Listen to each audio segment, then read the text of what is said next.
Ever feel like getting your article prices right in SAP is like walking a tightrope? Especially when you're dealing with those razor-thin margins, you Yeah, know? definitely. It's one of those things you gotta get right. Right. And that's exactly what we're diving into today on the deep dive. We're talking all about SAP Transaction MR21, which, from what I'm seeing in these sources, seems like a pretty big deal when it comes to managing article prices.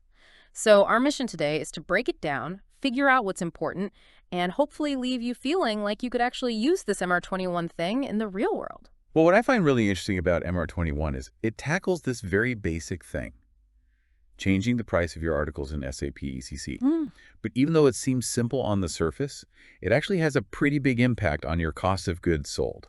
And if you're using the article ledger, which more and more companies are these days, that gets affected too. Right, it's like a ripple effect throughout the system.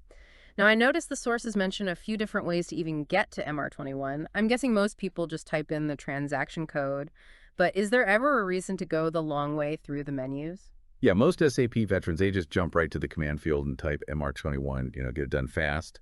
But you can also get there through the menus. Like one way is going through logistics, then material management, then valuation, then price changes, and finally you'll find change material price. Okay. Or if you're coming at it from a controlling perspective, you could go through accounting, then controlling, then product cost